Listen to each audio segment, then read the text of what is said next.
को देता हो उसे हम नालंदा कहते हैं। तो हम लोग कौन से महादेश में रहते हैं? एशिया महादेश। तो हजारों साल पहले एशिया महादेश में 3 बड़े बड़े विश्वविद्यालय, कितना? 3।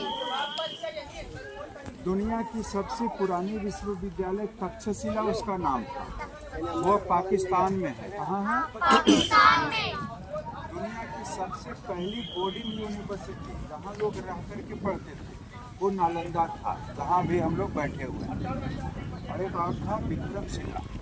विक्रमशिला भी बिहार के भागलपुर डिस्ट्रिक्ट के आसपास हुआ करता था। तो नालंदा विश्वविद्यालय की शुरुआत कब हुई पता है? आज से लगभग 1600 साल पहले। इसकी शुरुआत राजा कुमार गुप्त ने करवाया। किसने करवाया? राजा कुमार गुप्त ने। जो विश्वविद्यालय लगभग 700 सालों तक चला, कहने का मतलब पढ़ाई लिखाई लगभग 700 सालों तक हुआ।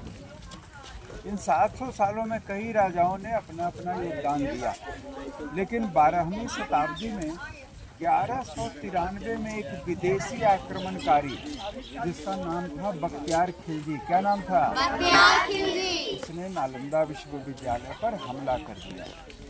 उस समय नालंदा विश्वविद्यालय में जो भी स्टूडेंट थे, टीचर्स थे, सबों को मौत का घाट उतार दिया, मार काट दिया। दुनिया की सबसे बड़ी पुस्तकालय जिसका नाम था धर्मगुंज, वो पुस्तकालय यहाँ थी। कहाँ? नालंदा विश्वविद्यालय में। उसमें उन्होंने आग लगा दी।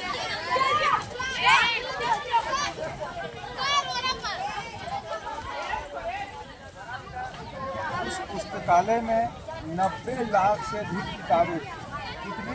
90 लाख से अधिक किताबें। लेकिन वो किताब कागज वाले नहीं थे, क्योंकि उस समय कागज पे पढ़ाई लिखाई नहीं होती थी। उस समय कागज का आविष्कार ही नहीं हुआ था।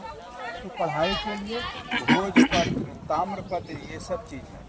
कहने का मतलब तांबे के सीट पे लिखा पढ़ा जाता था, पेड़ के बड़े बड़े पत्तों पे लिखे जाते थे, ये सब चीज़ें थी। तो वो पुस्तकालय में जब आग लगा दिया ना, तो 5 से 6 महीने तक वो पुस्तकालय जलता रहा। सोच लो, दुनिया का सबसे बड़ा पुस्तकालय था। क्या नाम हम बताए अभी? धर्मगुंज। हाँ, कौन बता रही थी? धर्मगुंज। नालंदा विश्वविद्यालय में स्थित पुस्तकालय धर्मगुंज। जब सारा नालंदा खत्म हो गया तो इसका बिल्डिंग भूकंप से और थोड़ा थोड़ा रख रखाव के अभाव में सब नष्ट हो गया। धीरे धीरे समय बीतने के साथ सब बिल्डिंग धूल मिट्टी से भरते भरते टीला बन गया। 300-400 सालों बाद सारा नालंदा जमीन में दब के खत्म हो गया। किसी को पता नहीं नालंदा के बारे में। काफ़ी लंबे समय के बाद अंग्रेजों ने इसका पता लगाया। जिन्होंने पता लगाया उनका नाम था जनरल कनिंघम। क्या नाम था? तो जनरल कनिंघम ने एक किताब के आधार पर इसको खोजा। उस किताब को लिखा था ह्वेनसांग। किसने? ह्वेनसांग का नाम सुने हैं? ये चीन के थे। जिस समय नालंदा विश्वविद्यालय में पढ़ाई का काम हो रहा था ना, तो उस समय भारत के अलावे विदेश वाले लोग भी यहाँ आते थे और रह करके पढ़ते थे। तो उन विदेश वाले में से एक का सबसे पॉपुलर नाम हुआ ह्वेनसांग। ये चीन वाले थे। वो यहाँ से जब पढ़ कर अपना देश को लौटे ना, तो एक डायरी तैयार किया। उसी डायरी के आधार पर अंग्रेजों ने इसको ढूंढा और उस तमाम टीले को 1915 से लेकर के 1937 तक लगातार 22 सालों तक इतना बड़ा एरिया में खुदाई करवाई। खुदाई कहने का मतलब सब मिट्टी को हटा हटा करके नीचे से चीज़ों को निकाला। जो सही शेप में मिली उसको वैसे ही रहने दिया, जो टूटी फूटी मिली उसको फिर से प्रिजर्व कर दिया, सेफ कर दिया। तो मिले क्या? 11 हॉस्टल मिले। कितने? 11। तो एक लाइन में दूर तक ये सब हॉस्टल हैं, है ना? दूसरे बात, इस तरह पूजा पाठ के लिए जगह है। तो पूजा पाठ में 2 तरह की चीज़ें मिली है। एक मंदिर जिसमें भगवान बुद्ध की मूर्तियाँ होती थी, और दूसरा स्तूप, जो उन लोगों का एक धार्मिक जगह होता है। तो अंदर जब हम लोग जाएंगे ना हॉस्टल के अंदर, तो देखेंगे एक हॉस्टल में चारों तरफ 32 कमरे बने हुए हैं। 32।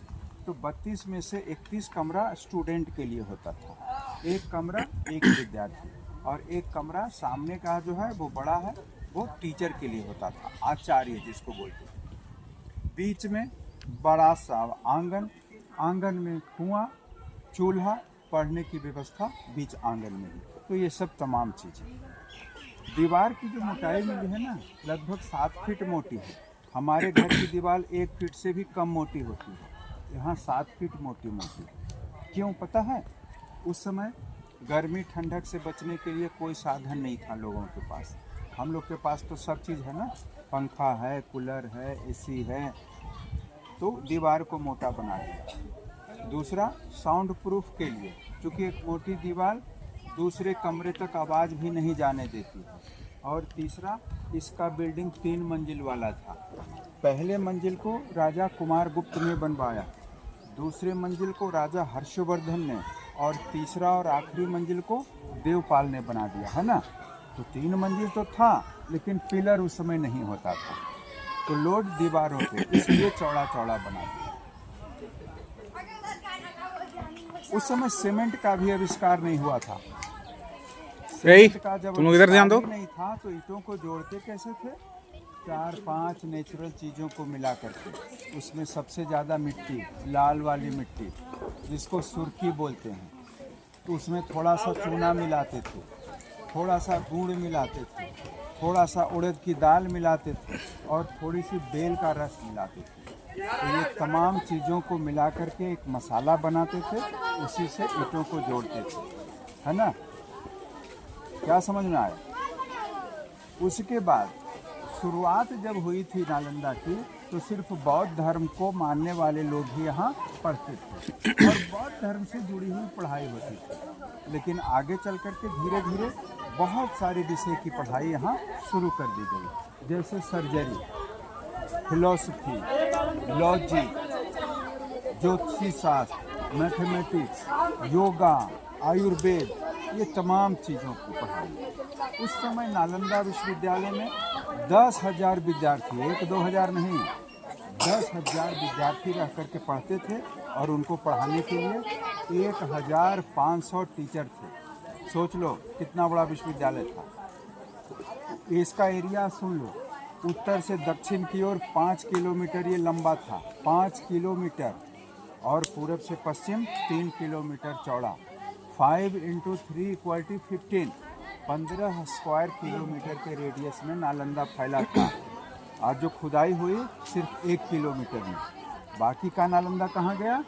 सब दूर दूर तक चारों तरफ फैला हुआ है, ज़मीन के नीचे है, और सब पर गांव बस गया। अब खुदाई संभव नहीं है, क्योंकि खुदाई जो भी हुई अंग्रेज़ों के द्वारा, अब खुदाई संभव नहीं।